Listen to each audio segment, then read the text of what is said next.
I'll give it a couple of shows, but I am doing my college because it's due in tomorrow. There's 9 questions, and I'm on question 3. Howdy! How are we all? Welcome to Warriors of Attraction. We are back with another installment. Now, I'm just going to add it a little bit quick.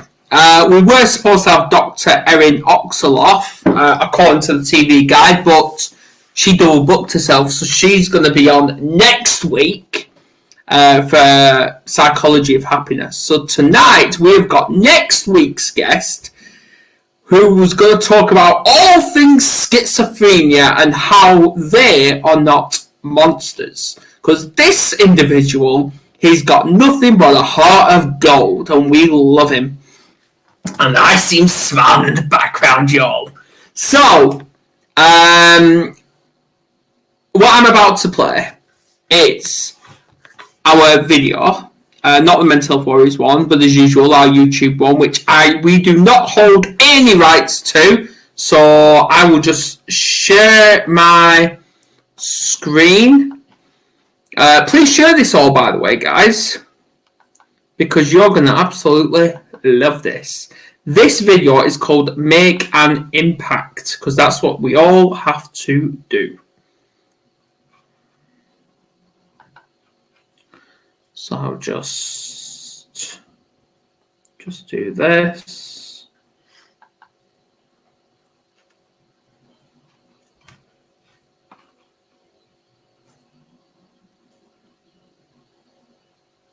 Oh, I hate adverts.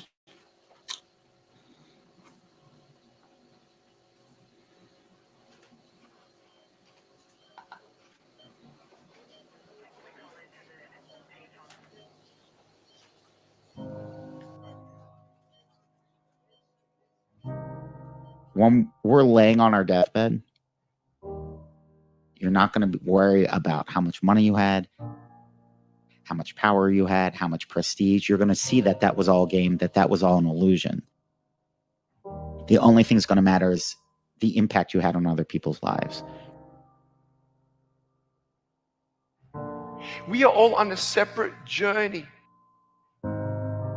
But the beautiful thing about our life here on this earth is at my funeral, they ain't going to talk about my success. They're going to talk about who Nick was and how Nick lived and how Nick loved and encouraged. Success is incredibly important, but even more important than success, it's having an impact. It's knowing you haven't walked the planet in vain. It's knowing that because you've been here, you've blessed lives, you've developed people, and you have made the world a better place. The effect you have on others is the most valuable currency there is. Everything you gain in life will rot and fall apart, and all that will be left of you is what was in your heart.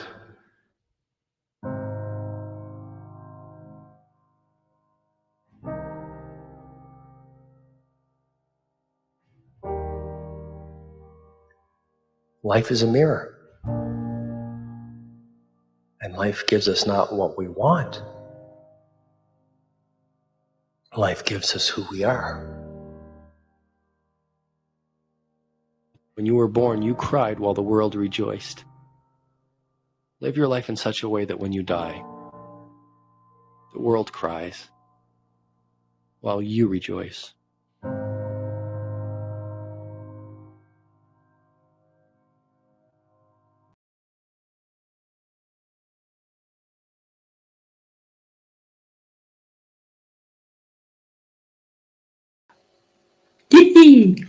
Time to make an impact, y'all. So here's Andrea, who's clapping her heart off.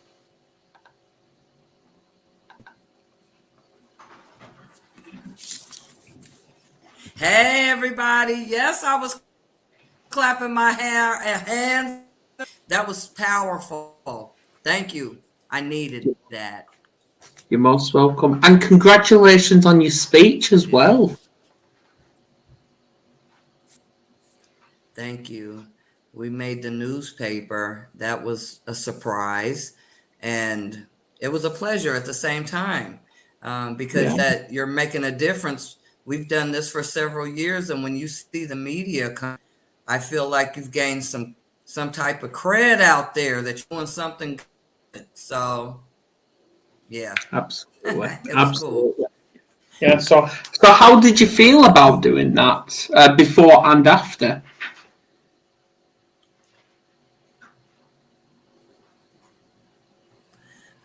Well, I don't know. Oh, come on! It's all right. But as long as you did it and you enjoyed All right. yourself. I did enjoyed myself, and it was nice having my aunt in town to come and support, as well as have my children there. So, do you want me to share what I Yeah. did? I did it in a poem, and it's Yeah. for the murdered, missing. Yeah, You well, want me to I'm go off and ahead, or you I'll leave you want to to bring it. on? Okay. Where are our missing, murdered Indigenous relatives? Is the name of the poem, and it is definitely brought about by my wonderful sister, April Satchel. Shout out to you, because you inspired me to write it. You asked me to speak every year. I've done it for the past 3 or 4 years for the No More Missing, Murdered Indigenous Women and Relatives. And I wrote it as a poem, so I'm going to share it.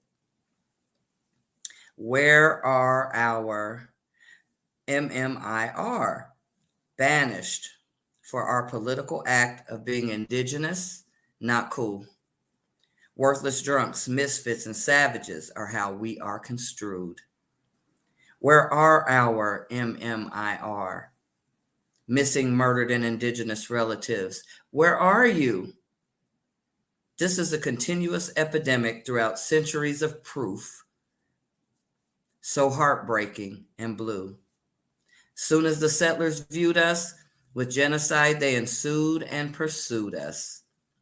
Where are our MMIR? This Turtle Island was the depredation interlude. Settlers presenting in a giving mood, giving blankets with various diseases and poisoned food. A huge snafu. Where are our MMIR? Turtle Island was the depredation. Again, we have this genocide that is real and it's lewd and intensely pressing. No time to elude. Wake up, because it's profoundly apparent they want us removed. Where are our MMIR? Many years of exploitation, no coverage on the news, no rescue, truth. Where are our MMIR? Erasing our existence, language, culture, indigenous ways, and values. My indigenous relatives, we must see to conclude that our protection refused. We must face the systemic, and blatant discrimination upon us. We do. Where are our MMIR? The truth really isn't hard to chew. The responsibility is on who? Ubuntu.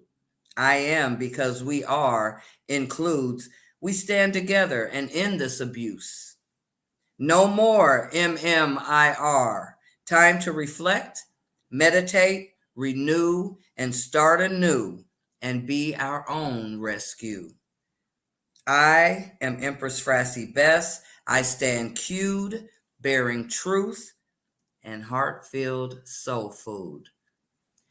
Please stand up with us and make sure the government in the United States and beyond moves to really do something. about our missing, murdered, and indigenous relatives. Thank you, April Satchel. I take my freaking hat off to you for that one. Thank you. Awesome. Right. Let's Thank bring him you. on. I think he's got a little bit impatient in the room, so we've got comments flying All right, through. come on, Dale. Let's bring him Come on. on. See you soon. Okay.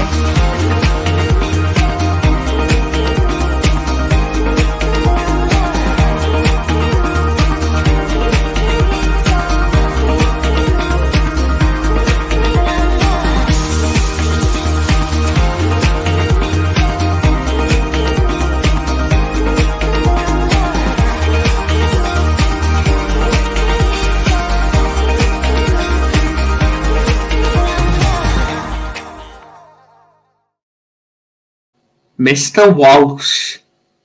Hey, Dale. Hi, Andrea. Hi, Adam. How's everybody? We're doing Doing fine. good.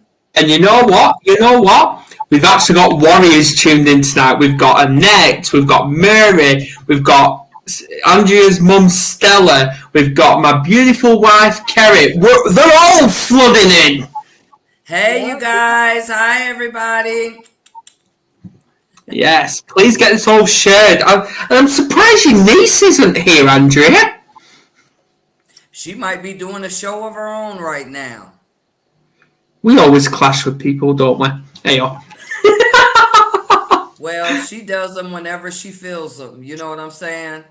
She doesn't Yes. really have a schedule, I don't think, right now. I think she's just sharing her soul, which is And that's awesome. cool. That's awesome. Yeah. Right, so Dale, talking about schizophrenia, you brought up the sense of it, the impact of it, the burden of it, the stigma of it, you name it. So, I want to start with you explaining what schizophrenia is and how it impacts you while living with it. Well, I'm not sure. I don't think I'm typical, but basically, schizophrenia is like a brain disorder where you're the popular conception is that the neurotransmitters in your brain are firing too much.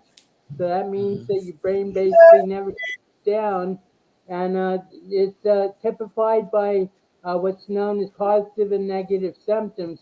Positive symptoms are hallucinations, whether auditory or visual, and delusions, stuff like that. I never hallucinated, but I had like a hell of a delusion for a long time, which was, "Hi, I'm God," and then so they're also like speech disorders and disorganized thought, and then there's also like apathy, social withdrawal. Those are known as negative symptoms. So basically, positive symptoms are something that add to your reality, and negative symptoms are something to take away from reality. So the one of the paradoxes of schizophrenia is that nobody really knows what it is. I mean, there was a doctor, there was a famous doctor who about 50 years ago was asked, this is when schizophrenia first became known, and they asked him, how would you like treat someone with schizophrenia? And he said, that's the disease that has no cure, right? And they said, yes. And he says, why would I want to treat a disease that has no cure? So that's something that's sort of like echoed through the years, is that there's no like accepted approach to dealing with schizophrenia. So it's incumbent upon on the patient himself or herself to like deal with it in the best way possible. And I remember when I first got sick, I was in my first hospital. I would say to my doctor, "What's wrong with me? Why am I in here?" And he'd say, "Well, if you broke your leg, you come to the hospital, right?" And I say, "Yes." And he'd say, "Well, you broke your brain." and that not only did that like put me into 30 years of self stigma about like how I've like brought on this disease myself through my drug use, but it also showed the lack of understanding about the disease because the brain is never broken. The brain just works in different ways, and Mm-hmm.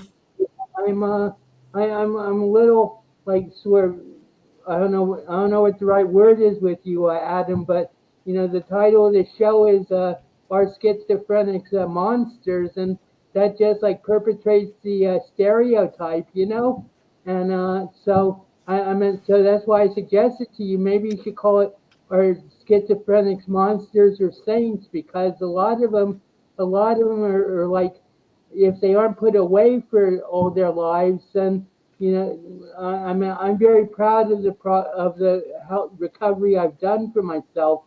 But the fact is that obviously there are stages of the illness that you go through, and the fact is that as you progress through these stages, you get better. But yeah, I defined schizophrenia a long time ago as living in a reality that was not conceived on Earth. And Okay. I also put an axiomatic definition, which is genius, which is having is someone who's integrated the schizophrenic vision into reality. So I basically feel I'm a genius because I have managed to integrate my schizophrenia into reality rather than being put away for good. Brilliant. You touched on the word genius there, so I'm going to put you to the test with that one, Dale. Um, Annette's asked the question: Can Dale Walsh turn up his volume a bit, please? I'm not sure. I'll do my best. Uh, Let me see. Uh,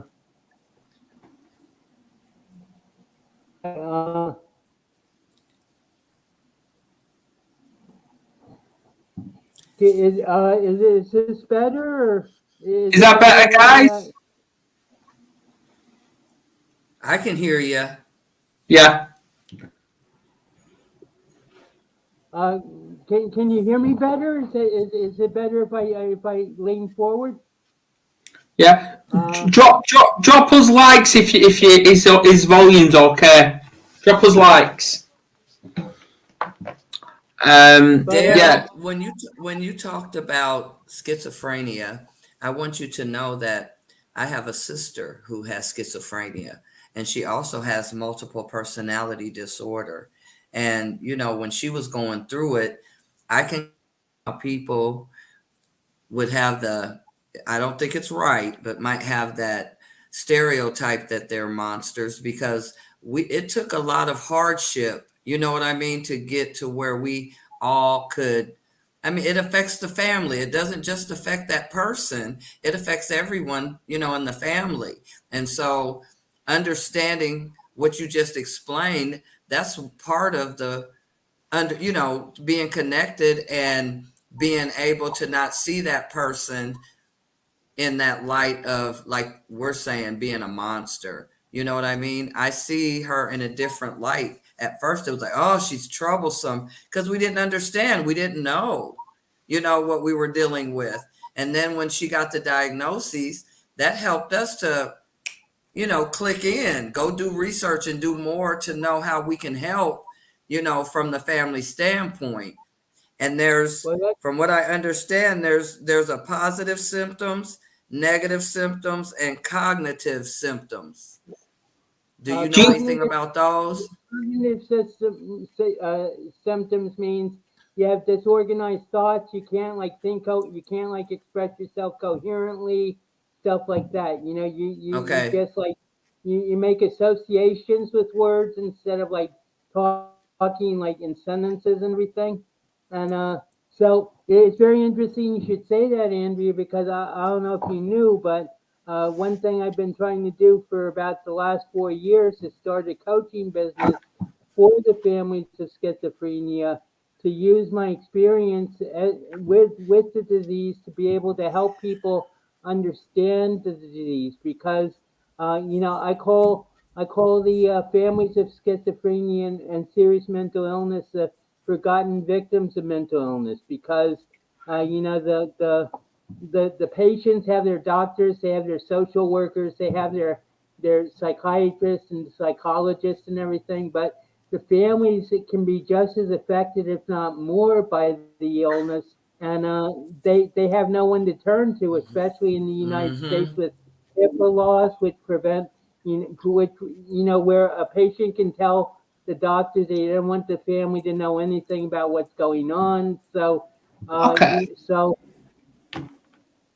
Okay. basically, I No, so go on, basically, Dale. no, I'm just saying that I'm using my experience with the illness to come from an inside out situation where I can help families understand the illness so that they can not only cope with their loved one but also not lose themselves to the caretaking of the loved one. Okay.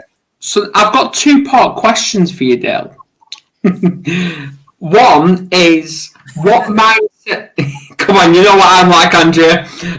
What mindset did you have when you were first diagnosed with schizophrenia? And the second part is what reaction and response did your family have when they found out you were diagnosed?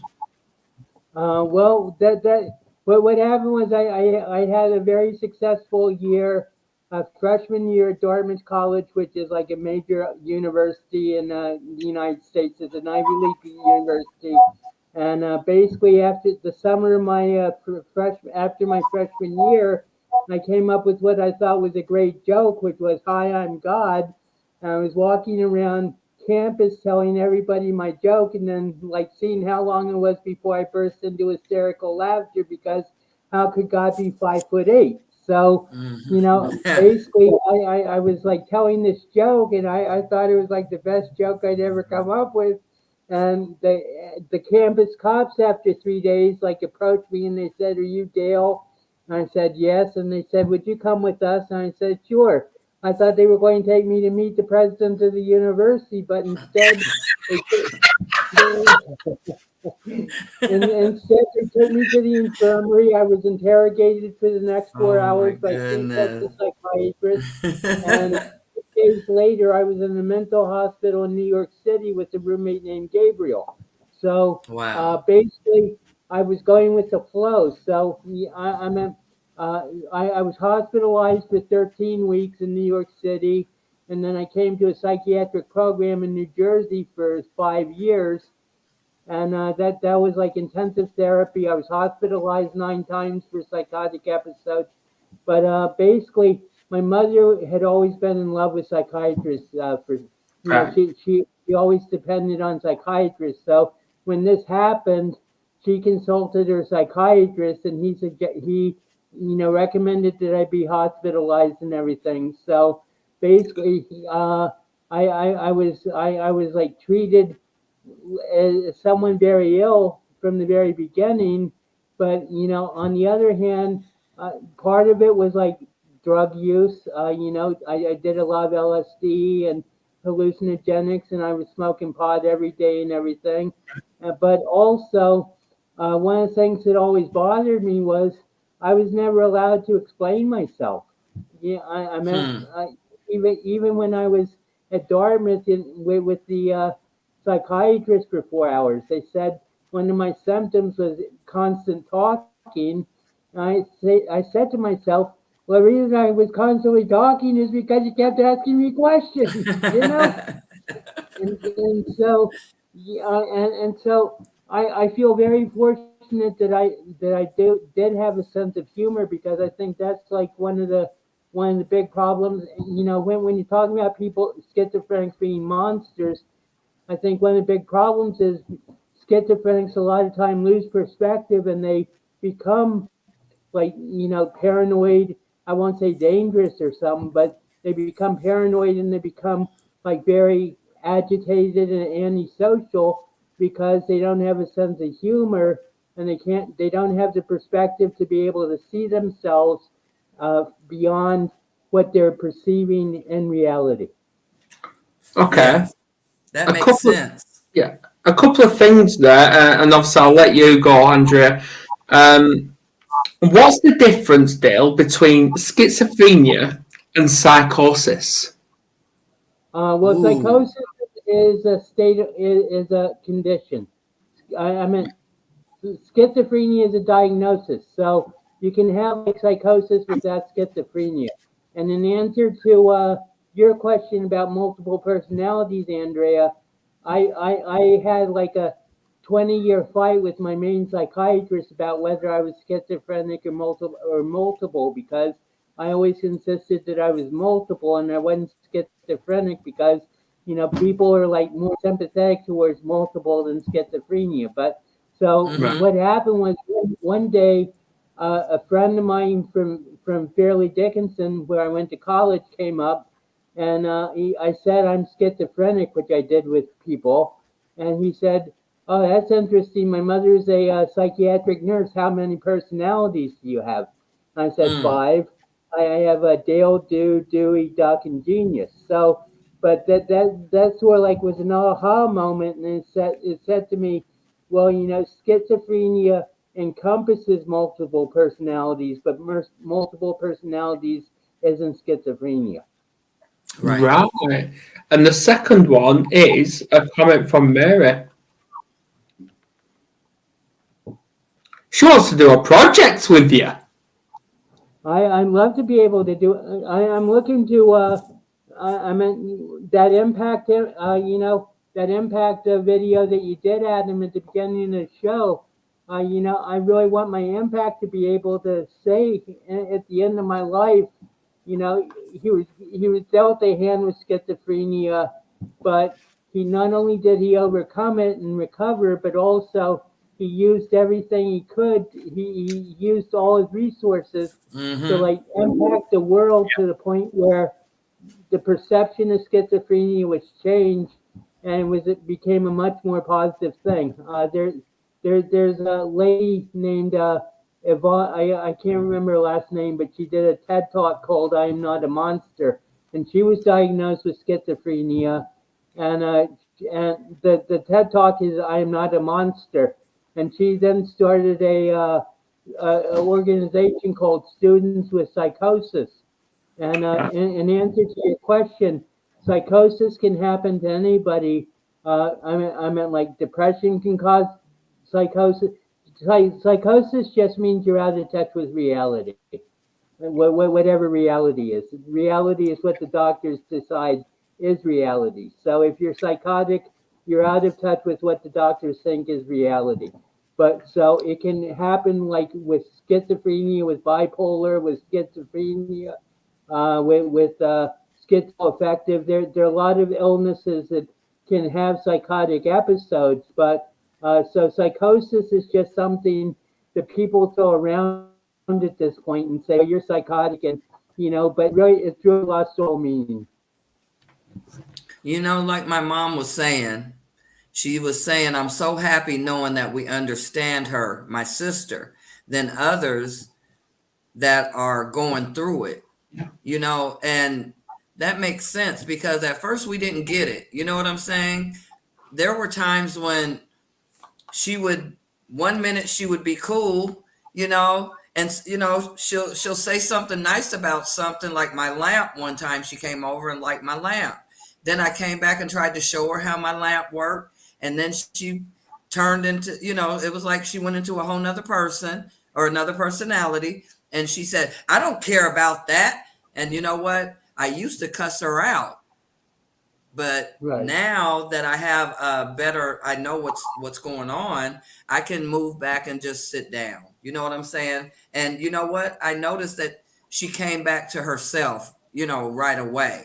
Now there was a time when she was dangerous. She has hurt people. She beat my mom in the head with a candlestick one time. And she ended up in jail every time the other personality would come in. And you know what? She named it for us one time, Dale. We were sitting in the room, like you said, we're laughing.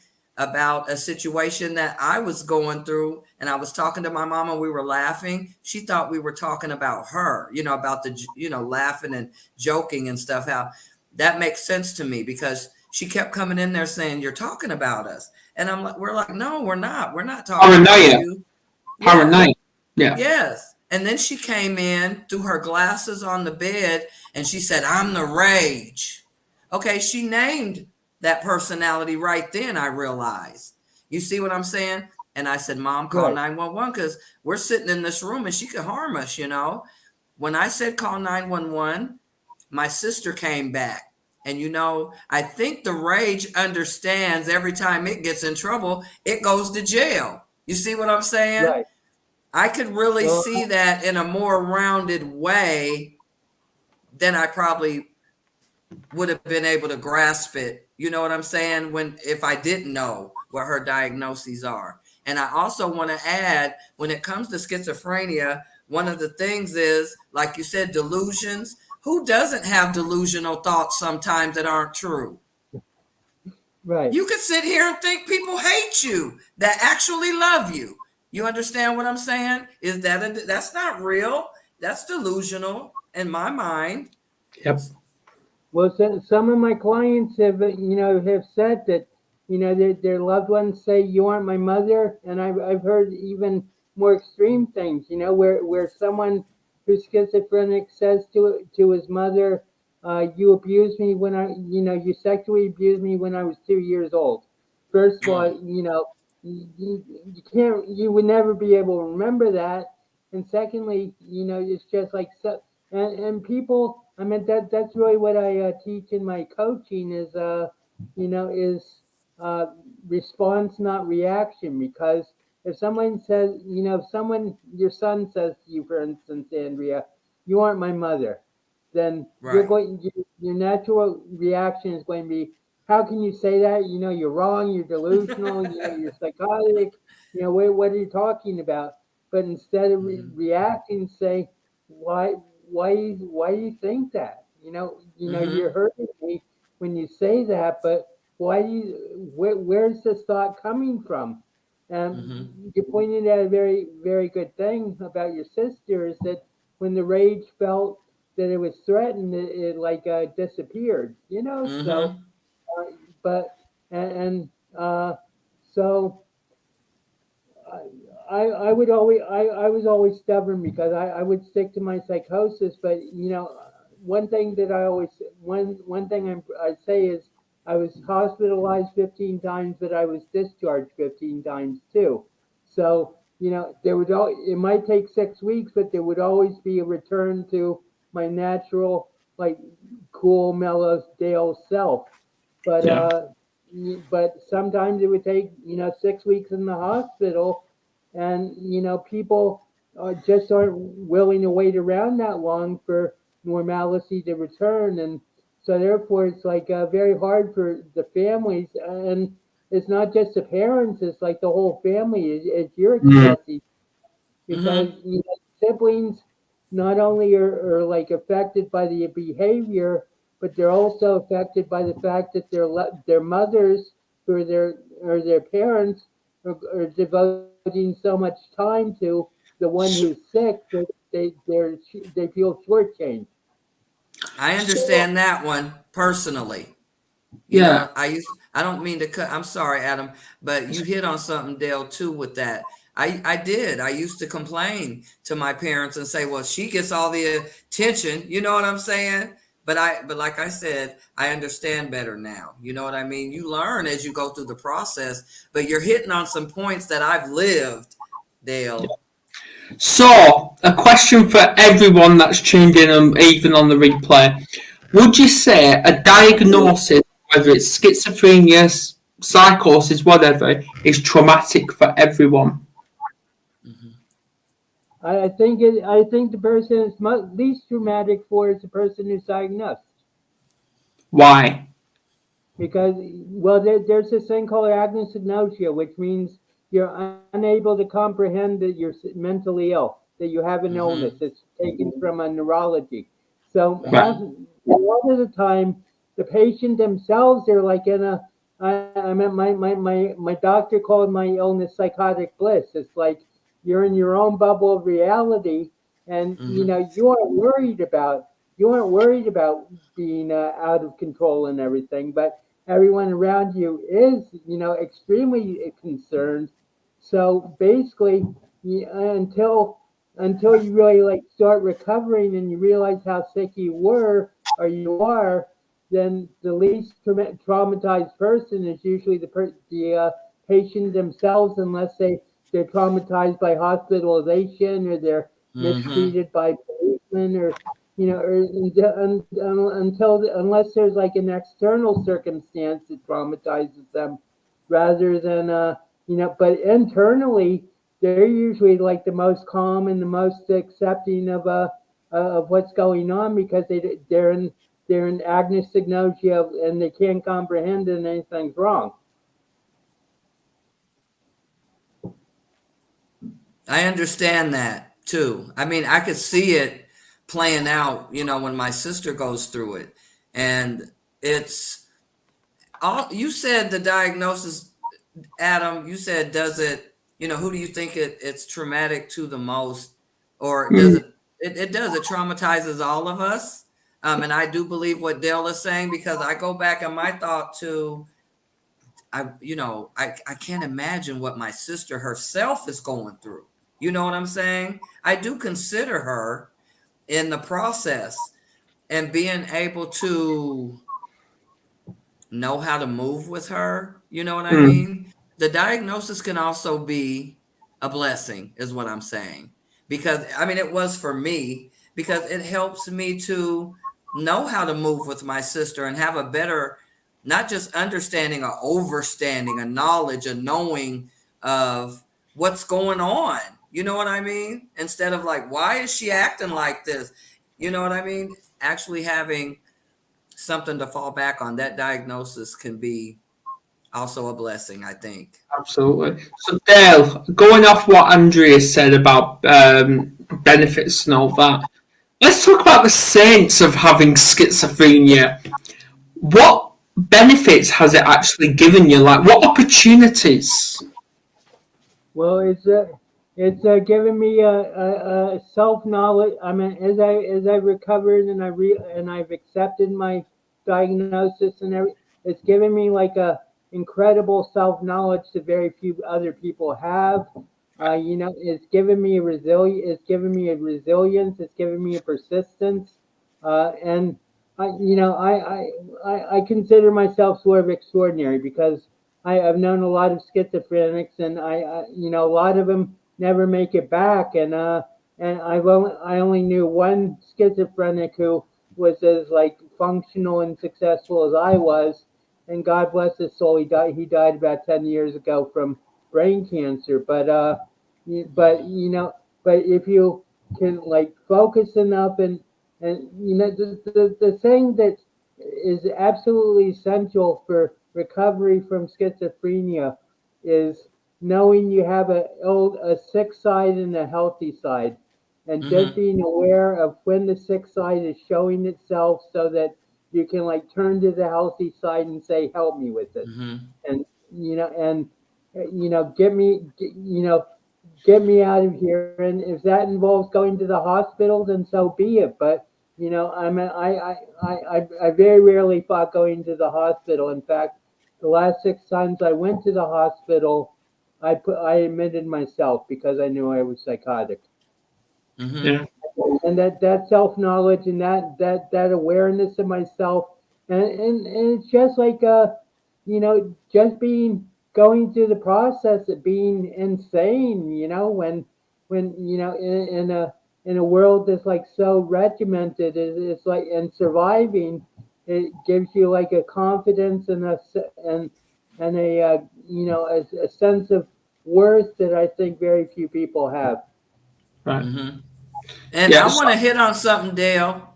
You said not having a memory back to 2 or 3 years old. And my mother's on here, and she can confirm for me. There was a house we lived in when I was very young, and when we were driving down the street, when I was older, I said, Mom, I remember living in that house because there was a monster in the closet who was my friend in this house. And she looked at me amazed. And I believe my mom said I was only 3 or 6 months old when we lived in that house. And I have a very vivid memory of living there at that age. Well, what I was talking about is having a delusion that goes back to the beginning of your life. I You know, understand where that. Okay. Yeah. where you're saying your mother sexually, your father sexually abused you when you were like 2 years old. You know, I mean, Right. that's obviously a delusion, and well, hopefully it's a delusion. You know, but Yeah. Yeah. but you know what I'm saying, I mean, with my delusion, with my God delusion, is that as time went on, I became more and more convinced I was God, because not only was that everybody telling me I was like quite crazy and psychotic, but also uh, there's something called confirmation bias, or the reticular activation system, whereas your mind will like focus on things that like confirm whatever you think is true. So yeah, I mean, Mm-hmm. for instance, I said my roommate's name was Gabriel. It goes further than that. What I say is, I was hospitalized, and my roommate's name was Gabriel, who was very deferential towards my mother Mary, whose second husband's name was Joseph, and who ultimately married the dead. Yeah, so I know where your mind was going. Those was So all do I. So do references. I. Yeah. Yeah. But what happened to me? You know, I was in agnosignosia for 10 years, and then I had an experience where I saw I had a vision of the whole entire Earth being incinerated in a thermonuclear holocaust, and that I called that the death of Dale. And basically, I adopted a new personality of Dewey for the next 30 years, but basically that was like the end of Dale, but it was also the end of my of my schizophrenia, because I realized that if I insisted on being God, not only was I going to destroy the world, but I was going to destroy myself. And Mm. so you know, that was like a very tough thing to handle, because you know, basically I was mourning for myself for 7 years, but ultimately it was like a positive thing, because it got me out of my delusion, but my delusion basically killed me for 30 years. Mm. Thanks for I think sharing we that. all have it. I think we all have multiple personalities, Right. honestly. And I can name 3 of mine. You have Andrea, me, Here we go. You have Tom Sawyer, and you have Frassie, the little girl. You know what I'm saying? Who's not Yeah. met Frassie?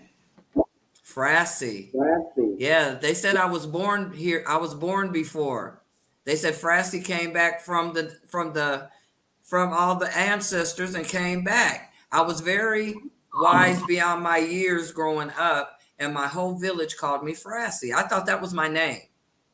I didn't know Oh. my name was Andrea until I got, they put me in school, and I was looking at the teacher like, I'm not answering to Andrea. That's not my name. My whole world called me Frassie. I thought that was my name.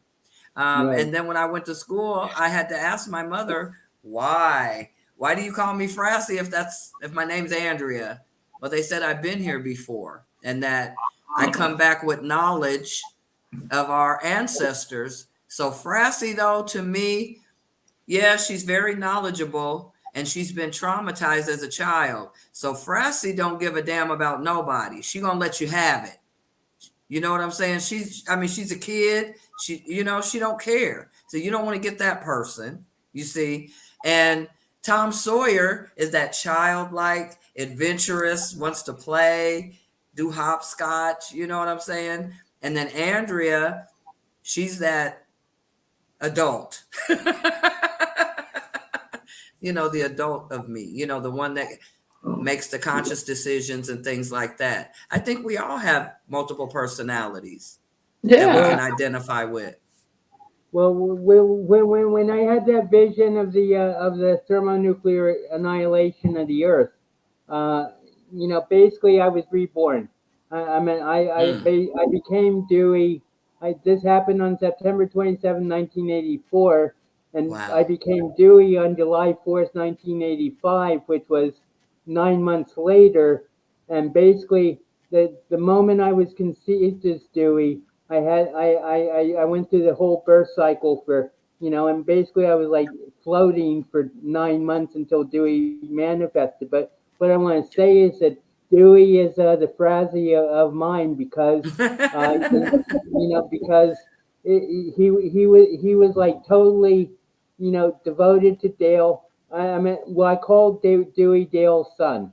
So it was basically Mm-hmm. Dale died to give birth to Dewey as son, and then Dewey was here for 30 years, and then Dewey was an android whose mission was to wait for Dale to come back to Hackensack, and it took 31 years, but Dale finally came back, and Dewey's been like sort of returned to heaven since Dale came back. But uh, what I wanted to say is my sister is a therapist. She's a social worker, and she has like actually multiple personality disorder is like a very rare diagnosis. So you Mm-hmm. know she has like seven patients who are multiples, and she's like argued with like doctors and psychiatrists that she knows about, this is a valid diagnosis, but Mm-hmm. general psychiatry doesn't accept multiple personalities. They'll say it's schizophrenic or schizoaffective, Mm-hmm. but talking about Frazzy and Tom Sawyer, people more and more talk about the inner child, and the inner child never goes away. It's not You're just your, right. yeah, it's not just your mum having flashbacks, Andrea. I am now because Dale keeps mentioning the name Dewey. I used to, growing up, I used to watch a program on telly called Malcolm in the Middle, and the little kid was called Dewey. But that was after my Dewey showed up. So I used to watch that show That's too, and right. the reason I watched it was because of Dewey. So, but Yeah. Ah, okay. Mm-hmm. It's all coming out. but my Dewey manifested in 1985, and and he was was like the ultimate Disney warrior, and he Mm-hmm. came back to avenge the. He was like the ultimate Disney duck who came back to avenge the murder of the Disney chipmunk Dale by the forces of evil. Right. Okay. Okay.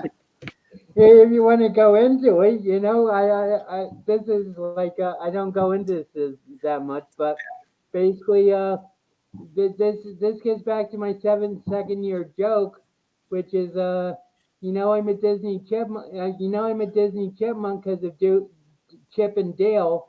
And did you know I'm also a Disney duck? Well, my father's initials were Lou, Lew. My initials are Dew. My best friend's name is Hugh, and Hugh's father's name is Oh, Donald. So Dewey, Oh, Louie, it's, Louie. it's all adding up. all This the is all. ducks. This is All of it. reality. This is reality. So this is the second 7 year. My first 7 year joke was cry on God, and that got me in too much trouble. So then I came up with this joke.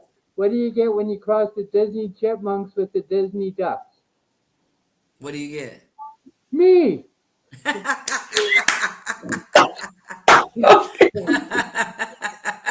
Oh, wow. Yes.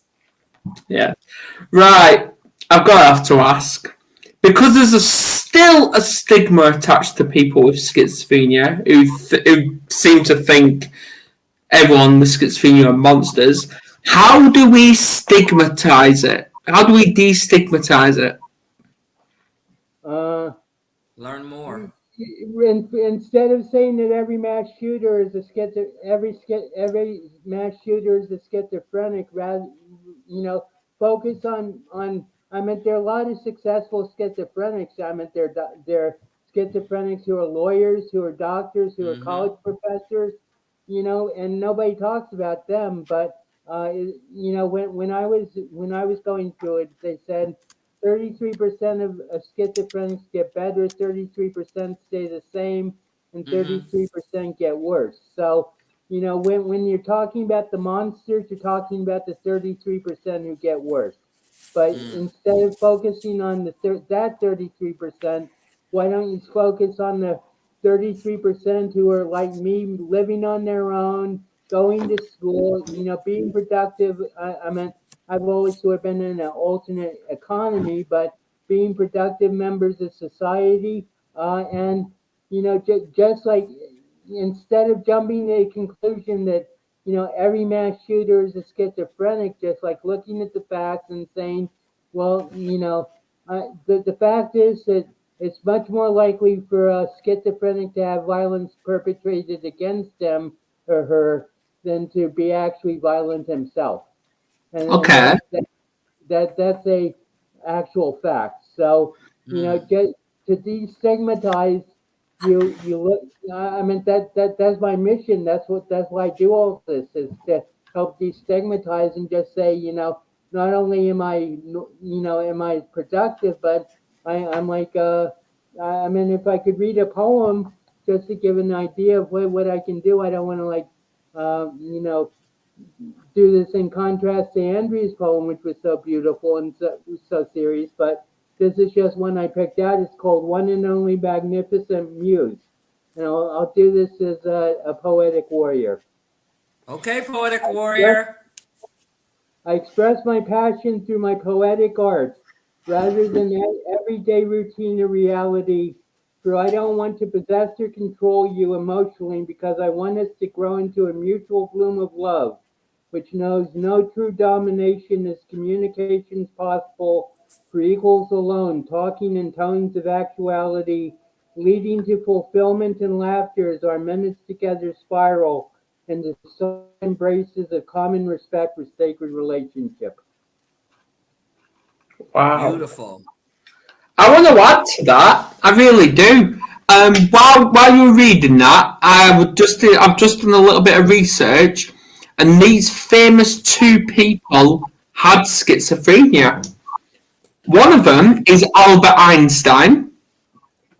He had traits of it, and he also had a son with schizophrenia. And the other one, this is before my time, Lionel Aldridge, who is best known for his role in helping the Green Bay Packers win 2 Super Bowl championships in the 1960s. Wow. Well, there's I don't know if you know this movie, either of you, A Beautiful Mind. It's Yes. but it's I can't the name just slipped my mind, but it's a story of a schizophrenic who was a professor at Princeton of game theory, and he won the Nobel Prize for like mathematics, and he was a schizophrenic, and his story is it's the story of his life. Uh, it's John something. I can't remember, but it's a story of his life, and it's like a beautiful portrayal of what schizophrenia is. But people always used to say to me, how is it as a portrayal of schizophrenia? I'd say, well, it's very good portrayal, but it's not my story, because he hallucinated like a roommate and like people that didn't exist. I mean, there was a secret agent and everything, and he got into all this, but basically every schizophrenic story is different, and to say that schizophrenics are monsters, to give into that stereotype of every case is the same, which is totally wrong. And I want to add Peter Green. Did you say Peter Green, Adam? No. He's a former Fleetwood Mac guitarist. He also has discussed his experiences with schizophrenia publicly. And he went into the hospital, and when he got out, what kept him, in good standing was continuing to play the guitar with Fleetwood Mac. I love Fleetwood Mac. Actually, Peter Green was a gravedigger before he was in Fleetwood Mac. I don't know if you knew that. Yeah. There you go. A little bit of history for all you beautiful people. Right. Any last words, you two brilliant people? Well, don't give in to this stereotypical stigma of schizophrenia. I mean, treat every person. I mean, this doesn't apply just to schizophrenia. Treat every person as an as a unique individual worthy to be heard, and and if they have a mental illness, then take that into account, because most of the time, if there's like a problem, it's the illness speaking. It's not the real person speaking. Exactly. Andrea? Meet people where they are. That's my thing. That's my motto. Some of us forget to do that. Meet them where they are, and do more research. Find out more about schizophrenia, and know how to meet people where they are. In a good way. Yeah. Mine, I have to bring this up. I'm going to take a leaf out of Dale's book. When you're down, that's okay. Just remember, recovery is always an option. That's right.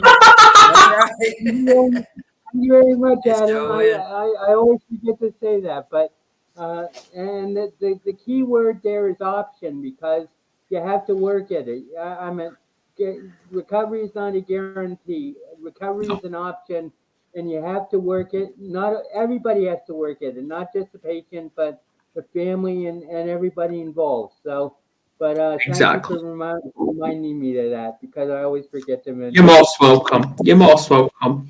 Right. Thank you, Annette. Thank you, Annette. Could you put her response up there again so people can get that website she put up there? Yeah, well, she's put two. There's that one, schizophrenia.ca, and then the other one is that one. For support group. Well, Support groups are if you wanna always put- great. If you want to I put think. my website, if you want to put my website about my coaching business, it's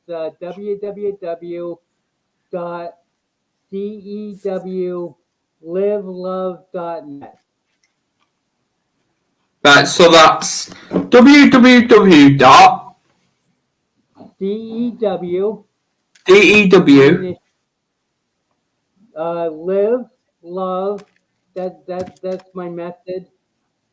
LIVELOVE.net. Okay.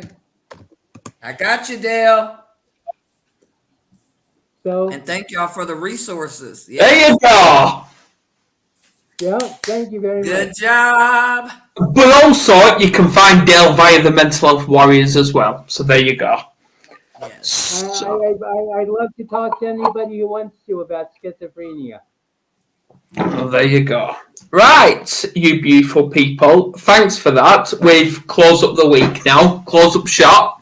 So we'll be back next week. I need to confirm with our guest Andrea if it's Friday, because I think we're on next Friday.